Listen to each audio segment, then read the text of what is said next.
Magandang araw sa lahat, welcome po ulit dito sa atin channel ang Biyahe y Komida. Maraming salamat sa lahat ng nag-subscribe, indeed.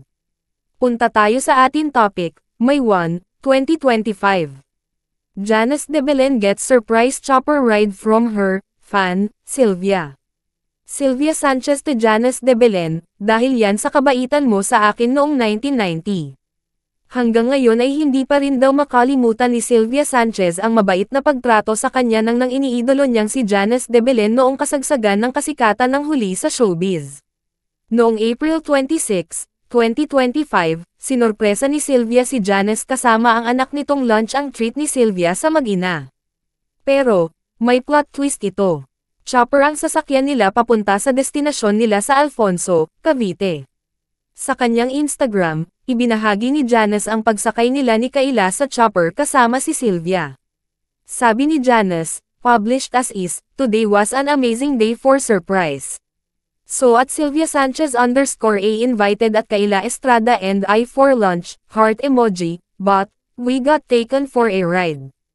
On a helicopter, we passed by at Kayla Estrada's at Benchbody billboard, first time ko makita. So proud. Habang nasa himpapawid daw sila, marami silang napagkukwentuhan tungkol sa buhay, pag-ibig, at kanilang mga anak. Dagdag ni Janice, published as is, and went at Sonia's garden for so much kwento about life, love and our children. I've known at Sylvia Sanchez _ A for quite a long time. Pinahanga mo ako. Thank you for today. May malalim daw na kwento ang pagkakaibigan ni Janice at Sylvia. Nagsimula ang ugnayan nila sa Flor de Luna, isang sikat na TV series noong 1978. Hanggang sa pumasok sa showbiz si Sylvia at sa wakas ay nakatrabaho niya si Janice sa pelikulang Mahalin Mo Ang Asawa Ko noong 1991. Isang fan pa lang noon si Sylvia at gabi-gabi raw siyang nanood ng nasabing TV show. Sa comment section ng post ni Janice, ikinwento ni Sylvia ang kanyang fangirling days.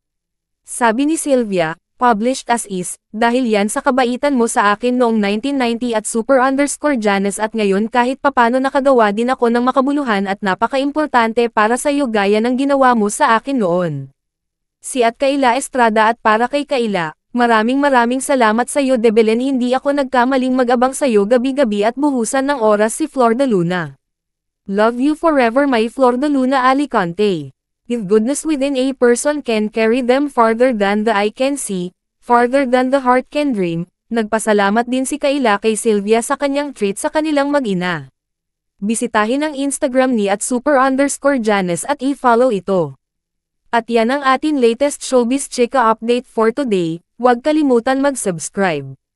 Click the notification bell for more showbiz chika updates, like and share the video at suportahan po ang atin Facebook page. Maraming salamat sa lahat ng nag-subscribe, indeed.